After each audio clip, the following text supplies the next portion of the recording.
Nos perguntaram o que a Bíblia diz a respeito das diversas religiões e denominações, e aí a pessoa até citou alguns exemplos, como, por exemplo, o próprio catolicismo, o adventismo, o testemunho de Jeová, assembleiano, presbiteriano, batista, metodista, enfim, várias dessas religiões, seitas, denominações, e a grande questão ali na pergunta foi que, na visão dele, isso mais atrapalhava o cristianismo, trazendo divisões, do que uníamos todos numa grande força-tarefa em prol da fé cristã.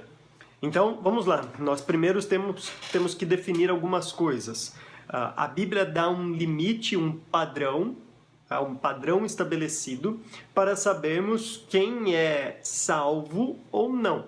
A Bíblia mostra que é possível saber isso, e isso se dá geralmente pela pessoa de Jesus Cristo, é exclusivamente por Cristo. E quando nós falamos por Cristo, é quem Cristo é e o que ele fez, a pessoa e a obra de Cristo. Então, por exemplo, se alguma igreja ou se alguma destas citadas ou outro grupo qualquer afirmar que Cristo não é de fato Filho de Deus, Deus encarnado, a segunda pessoa da Trindade, mas afirmar, por exemplo, que Jesus Cristo foi a primeira criação de Deus ou qualquer coisa do tipo, então isso diminui a própria obra de Cristo na cruz, de maneira que o sacrifício não é de alguém compatível com a santidade de quem foi ofendido, que é o nosso Deus. Só Deus pode oferecer um sacrifício compatível com a sua própria dignidade.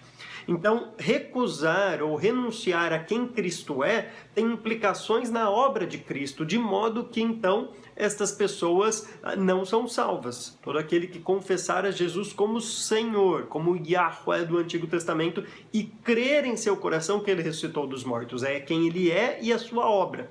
Bom, a sua obra nem precisa falar, então, né? Isso é o grande divisor de águas da vida de qualquer cristão, é quando a pessoa passa a ser um cristão. Então, tem muitos grupos que o sacrifício de Cristo na cruz não é suficiente para trazer a salvação. Geralmente é necessário algo mais, ou algum tipo de sacramento, ou algum tipo de obediência à lei, de guardar um dia, de ainda guardar um certo ritual, ou de pertencer exclusivamente àquele grupo. Alguns dizem que não há salvação fora daquele grupo específico. Enfim, todas estas questões são balizadores que nós temos na própria Escritura para nos dizer quem é irmão em Cristo, quem é salvo e quem pensa ser, mas não é. Aquele que diz que é salvo, mas no fundo, no fim das contas, se afasta do ideal bíblico. Posto isso, então, essa grande tarefa ecumênica em prol do Evangelho nunca foi a intenção de Deus. Pelo contrário, Jesus Cristo fala que estreito é o caminho que conduz à salvação. Então, Jesus Cristo nunca foi ecumênico a ponto de aceitar todos os religiosos da sua época. Pelo contrário, ele questionava a religiosidade deles quando esta se afastava do que Deus queria. Aliás, toda a Bíblia faz isso. Posto isso, existem grupos que estão dentro destes balizadores. E aí, de fato, dentro destes balizadores, há diferenças de entendimento naquilo que algumas pessoas gostam de dizer, eu não sei se esse termo é muito adequado, mas nas questões periféricas da nossa fé.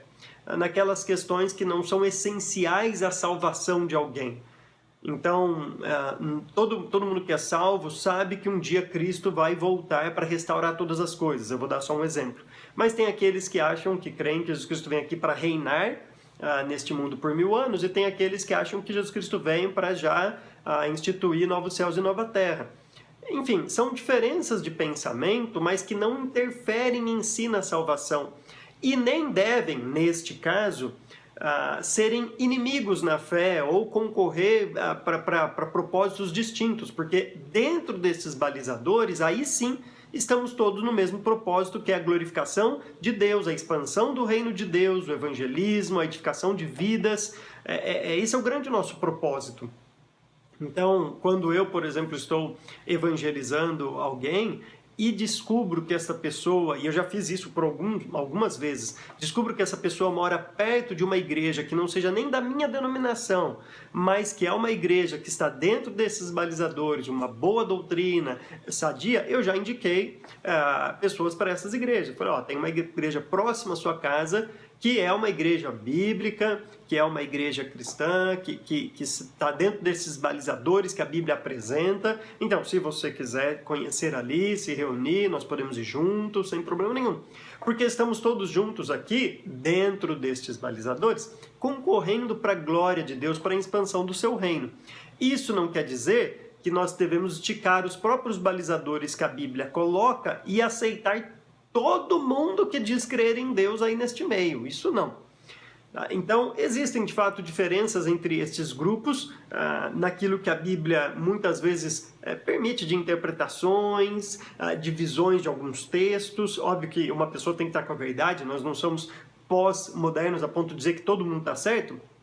Alguém ali está certo em todas essas discussões teológicas, mas por outro lado não são discussões que só quem está certo é salvo. São discussões que de fato é possível dentro do cristianismo. Então, é mais ou menos isso que a Bíblia fala aí a respeito destes grupos, desses tantos grupos, tanto outras religiões como seitas, são aqueles que se dizem cristãos, mas na verdade vão além ou aquém da salvação em Cristo e de quem Cristo é, e daqueles que de fato são cristãos, mas existem essas divergências entre algumas denominações, alguns grupos, com diferença de pensamento. Tudo isso é o que a Bíblia fala a respeito do que foi perguntado.